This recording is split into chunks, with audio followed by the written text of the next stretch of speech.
Eh bien salut à tous les bikers, comment allez-vous? Bah alors on sait pas, comme d'habitude on n'a pas de montre. Aujourd'hui on se retrouve enfin pour la vidéo. On modifie la Harley, je crois que c'est épisode 3 ou 4, je sais même plus à force. Mais aujourd'hui on remonte la Harley, on a récupéré le réservoir. Si t'as pas vu l'histoire du réservoir, je t'invite à regarder la précédente vidéo. Donc tu peux voir que ça n'a pas grand chose à voir avec l'ancien que tu voyais dans mes vidéos. Voilà, maintenant c'est juste un box, c'est totalement nul. Avec la phaser qui est juste ici.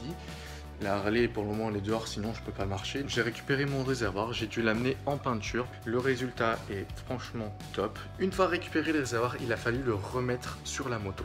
Donc pour ça c'est pas très compliqué, il faut juste refaire les branchements qui étaient déjà faits, enfin que j'ai défait en fait quand je l'avais enlevé. Donc le seul truc qu'il faut faire attention à bien remettre les joints, parce que sinon une fois que tu as tout remonté et que tu mets de l'essence, si ça commence à couler, t'es dans la merde. Donc il faut faire vraiment attention à ce que les joints soient bien calés, bien tout revissés, et normalement après c'est bon, tu n'as plus qu'à remettre ton réservoir en place sur la moto. Ensuite le garde-boue, un petit peu plus compliqué parce que j'étais seul, donc il a fallu que je le cale avec les vis. En fait j'avais mis les vis dans le mauvais sens parce que normalement il faut les mettre par l'intérieur. Mais au final j'ai bien réussi, donc j'étais content. Le résultat à nu comme ça, c'était juste génial. Une fois que le garde-boue et le réservoir étaient remis, eh bien, il fallait encore faire quelques trucs. Des trucs que j'avais déjà fait avant de démonter la Harley, mais que je t'avais pas montré en vidéo. Comme par exemple, tu n'as jamais encore entendu Aria en train de rouler. Alors que j'ai roulé quand même pas mal de fois depuis que j'ai mis le stage 1. Mais ça va arriver, t'inquiète pas. Donc ensuite, j'ai mis la selle. Donc la selle, j'étais déjà passé avant, mais tu l'avais jamais vu, en selle monoplace. Pourquoi? Bah tout simplement pour le style. C'est quand même vachement plus stylé à mon goût, bien évidemment, parce que la Aria, je la fais à mon goût, pas au goût de tout le monde, hein, on a tous des goûts différents. À mon goût, la selle monoplace est juste magnifique. Donc on remet la selle monoplace, elle est rentrée nickel, pas de problème. Une fois la selle monoplace remise, il fallait remettre ma sacoche, que pareil tu n'avais pas vu mais qui était déjà présente. Donc le petit support acheté sur AliExpress, bien évidemment, 15 €. Support en métal, je pense que chez Harley tu peux en avoir pour 100 balles facile, même plus. Là 15 €, c'est un bout de métal, donc j'avais pas envie de me faire chier à payer cher, c'est juste un déport en fait pour pas que la sacoche vienne contre la courroie de la moto. En fait la sacoche, si tu veux, j'ai pas pris une sacoche spéciale moto, j'ai pris une besace homme sur Amazon, tu tapes besace homme. C'est un truc en tissu, ça vaut 40 €, et ben j'en suis quand même vachement content parce que le même genre de truc spécial Harley en tissu, hein, même pas en cuir, c'est dans les 150-200 €. Après il y a tous les prix forcément. Plutôt content du rendu avec cette fameuse sacoche, je trouve que ça fait vraiment pas mal. En tout cas moi ça me plaît, c'est ce qui compte parce qu'encore une fois c'est ma moto, c'est pas la vôtre. Là, ça commence déjà à ressembler à quelque chose, c'est-à-dire qu'on avait fait le plus gros du changement. Il restait quand même deux petits trucs à faire. Premier truc, la grille de phare. Donc la grille de phare qui m'a été envoyée, je te rappelle, par Boutique Moto Custom. Le lien est en description si jamais tu veux aller sur leur site. Les pièces uniquement Harley Davidson, je t'invite à aller faire un tour si tu le veux, c'est en description. Ils m'ont envoyé Boutique Moto Custom une grille de phare et un guidon. Donc la grille de phare, je t'avoue que j'ai quand même vachement galéré.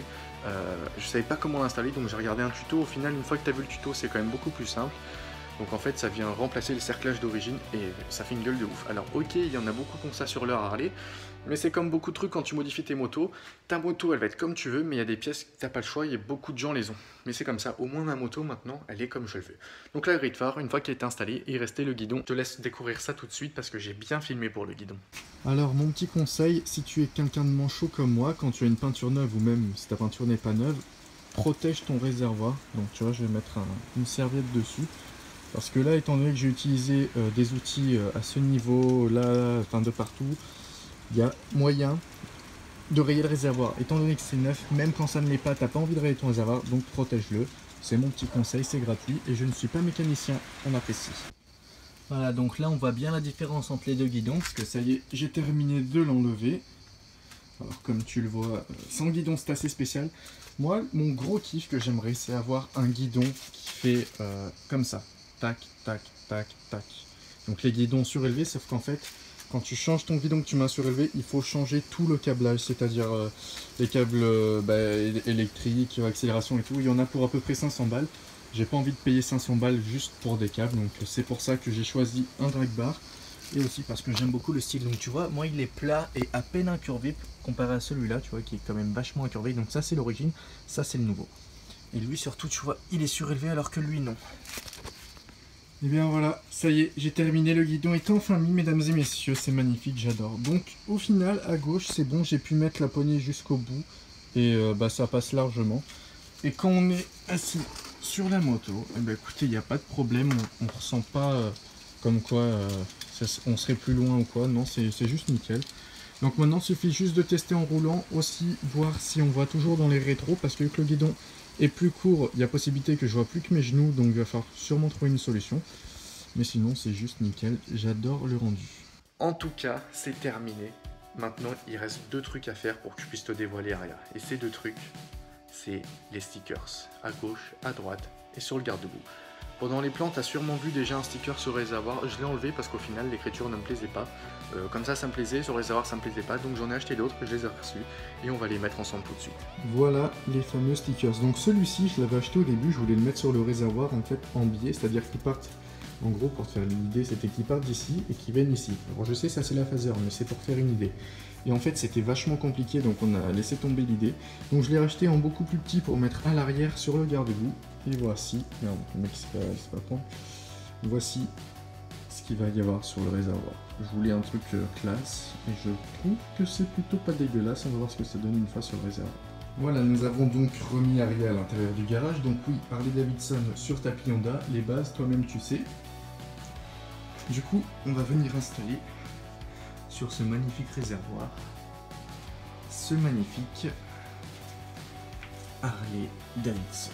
Ah, ça va tuer. Ah, j'ai hâte. Donc pour être sûr de le mettre à peu près au même endroit, je vais prendre des mesures avec mon mètre pour voir combien de centimètres je pars d'ici et combien de centimètres du haut, histoire qu'il soit quand même à peu près au même endroit sur le réservoir de chaque côté.